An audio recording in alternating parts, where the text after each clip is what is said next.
Hello दोस्तों, स्वागत है आपका हमारे YouTube चैनल पर, जहां हम आपके सामने कई मुद्दों पर वीडियोस लेकर आते हैं। ऐसे ही इस बार भी हम एक अमेजिंग वीडियो लेकर आपके सामने आए हैं, जिसके बारे में जानकर आप हैरान रह जाएंगे। तो चलिए शुरू करते हैं। दोस्तों, विस्की नाम तो आपने सुना ही होगा, पर क्या आप जानते हैं कि ये बनती कैसे है?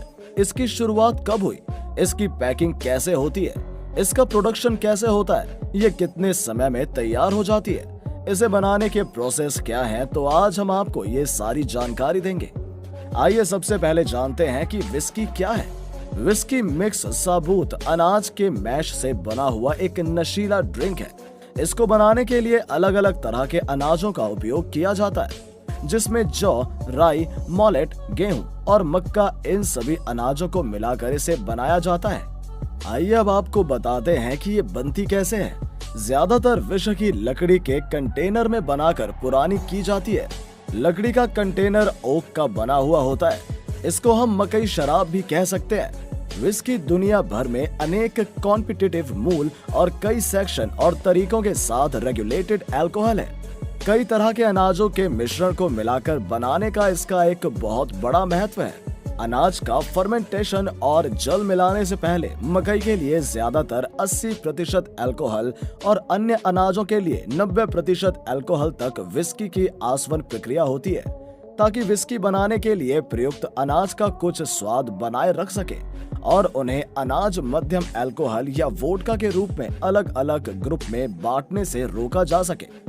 पुराने समय में बनाने की प्रक्रिया के लिए प्रयुक्त पीपे के प्रकार से ही विस्की अपना लगभग 60% टेस्ट प्राप्त करता है। आप सोच रहे होंगे कि पीपा क्या है?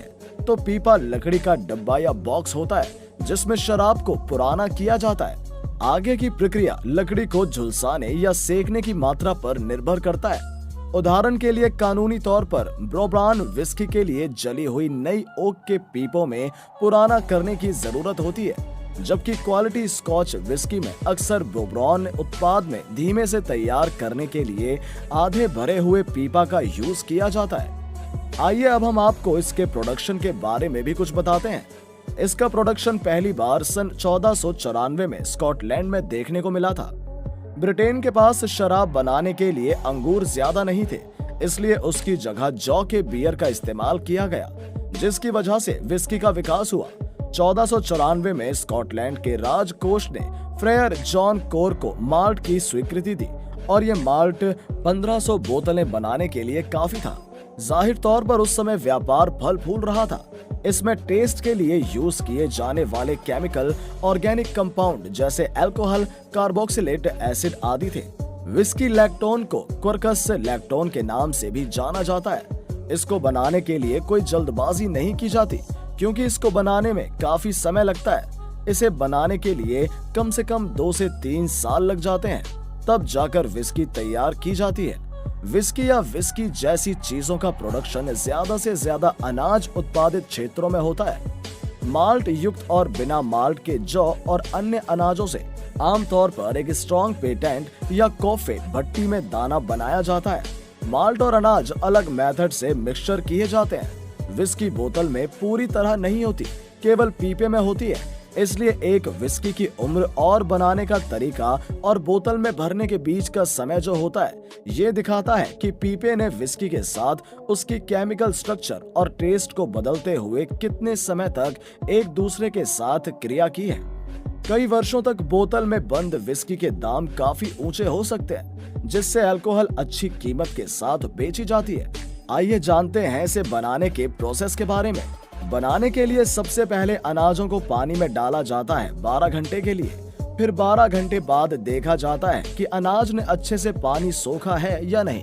अगर नहीं सोखा है तो उसको फिर से पानी में डालकर रखा जाता है। फिर उसको बाहर निकाला जाता है और फिर उसको फैलाने की प्रक्रिया शुरू होती है। तब एक बड़े से हॉल के अंदर बहुत अच्छे से उसे फैलाया जाता है, ताकि वो अनाज अच्छी तरह से सूख जाए। चलाने की प्रक्रिया भी बहुत अच्छे से की जाती है, ताकि एक ही लेयर में सारे अनाज एक ही साथ सूख जाए। इसको चलाने में ही काफी समय लग जाता है, जिसको फैलाने के लिए इसमें काफी लोग लगते हैं, क्योंकि इसे करने में ज्यादा मेहनत लगती है। आपको जानकर हैरानी होगी कि इसको 6 दिन लगातार सुखाया जाता है। फिर 6 दिन बाद इसे इकट्ठा करने की प्रक्रिया शुरू होती है और सारा अनाज इकट्ठा कर लिया जाता है। जब सारा अनाज इकट्ठा हो जाता है तब इसको एक टैंक के अंदर डाल दिया जाता है, जिससे वो प्रेशर के साथ बाहर निकल जाता है और एक बड़े से कमरे के अंदर कलेक्ट किया जाता है। अब सारे अनाज को एक डार्क रूम के अंदर रखा जाता है, फिर इसे फिर से रूम के अंदर अच्छे से फैलाया जाता है और तब हीट से सुखाया जाता है। उस कमरे के अंदर एक बॉक्स में आग लगाई जाती है, उसमें कोयला और ड्राई स्टफ डाले जाते हैं। अलग अलग तरह के ड्राई स्टफ डाले जाते हैं। ये अलग अलग तरह के इसलिए डाले जाते हैं ताकि अनाज में अलग अलग तरह की खुशबू और स्वाद बढ़ जाए, जिससे कि उसमें अलग अलग तरह के फ्लेवर आते हैं और उसके धुएं से और सेक की तपिश से सारा अनाज सूखने लगता है। उसको ऐसे ही 24 घंटे के लिए छोड़ दिया जाता है और बीच बीच में आकर उसको हिलाना पड़ता है। 24 घंटे बाद आकर चेक करना पड़ता है कि अनाज अच्छे से सूख गए हैं या नहीं। अच्छे से सूख जाने से उसको चेक किया जाता है कि वो अगली प्रक्रिया के लिए तैयार हुआ है या नहीं। ये एक मशीन के द्वारा किया जाता है। जब ये तैयार हो जाता है तो इसको फिर से एक टैंक के अंदर डाला जाता है और नेक्स्ट फेज के लिए इसको एक कन्वेयर बेल्ट से भेजा जाता है। फिर एक मशीन के अंदर थोड़ा थोड़ा करके डाला जाता है। अगर सारा एक साथ इकट्ठा करके डाल देंगे तो ये फंस जाएगा। मशीन में डालने से पहले इसे एक बार टैंक के अंदर ही चेक किया जाता है कि इसमें कोई कंकड़ पत्थर तो नहीं है। अगर कोई कंकड़ पत्थर आ जाए तो सारा मिश्रण खराब हो जाता है। अब इसको मशीन में डालकर पीसा जाएगा। इसके बाद अगला स्टेप है कि इनको एक कंटेनर में भरा जाता है और इसमें पानी मिलाया जाता है। ये प्रक्रिया मशीन के द्वारा पूरी की जाती है। इसमें पानी मिलाकर एक मशीन के अंदर डाला जाता है और गर्म किया जाता है। ये प्रक्रिया कम से कम 10 घंटे तक चलती रहती है। एक साइकिल के अंदर 3.30 टन मिक्सचर तैयार किया जाता है। आज भी पुराना तरीका ही नापने के लिए अपनाया जाता है। कम से कम 3 से 4 बार इतने पानी में मिलाया जाता है ताकि जो मैशिंग प्रक्रिया है वो अच्छी तरीके से हो। अब यहाँ से शुरू हो जाता है विस्की को बनाने की असली प्रक्रिया, जैसे इसमें खमीर उठाने की प्रक्रिया। अब मैश किया हुआ मिक्सचर एक कंटेनर में डाला जाता है। इसमें जो यीस्ट होता है वो शुगर से रिएक्शन करता है और अल्कोहल बनाता है। जैसे कि कुछ टाइम बाद देखा जाता है कि मिक्सचर के ऊपर कुछ बबल्स आ जाते हैं। जब इस मिश्रण के ऊपर से बबल आ जाते हैं तो अल्कोहल बनना शुरू हो जाता है। ये प्रक्रिया पूरी होने के बाद इसे एक टैंक के अंदर भेज दिया जाता है। पहले इसे 3 बड़े कॉपर के टैंक के अंदर से होकर गुजरना पड़ता है। उसके बाद सारी स्पिरिट जाएगी। फिर इसको स्पिरिट रूम के अंदर कर्मचारी के द्वारा चेक किया जाता है कि ये सही ढंग से बनी है या नहीं। इस स्पिरिट को बराबर मात्रा में लकड़ी के पीपे के अंदर डाला जाता है।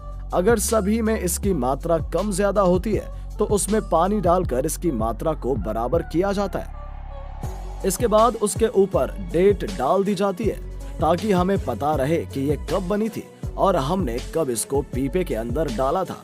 इसे अच्छे से चेक किया जाता है कि इसमें कोई कट तो नहीं है, क्योंकि इसके बाद ये एक बड़े से कमरे के अंदर रखकर पैक करना है। फिर इसे 3 साल के लिए पैक करके रख दिया जाता है और लास्ट स्टेप है इसको बोतल में डालना। अब इस स्पिरिट को बोतलों में डालकर अच्छे से चेक किया जाएगा कि कोई बोतल टूटी फूटी तो नहीं है और इसके बाद इसको पैकिंग के लिए भेज दिया जाता है और अब ये बाजार में बेचने के लिए तैयार है। दोस्तों अगर आपको ये वीडियो अच्छी लगी हो तो अपने सोशल मीडिया पर जरूर शेयर करें। उम्मीद करते हैं कि आपने ये फैक्ट बाबा हिंदी चैनल अब तक सब्सक्राइब कर लिया होगा, जिससे हमारी अगली इंटरेस्टिंग वीडियो आप तक पहुंचती रहेगी। अगर आपके पास किसी भी तरह के सुझाव है तो कमेंट बॉक्स में जरूर बताएं ताकि हम अगली वीडियोस को और बेहतर बना सकें। चलिए मिलते हैं एक नई वीडियो के साथ, तब तक के लिए नमस्कार।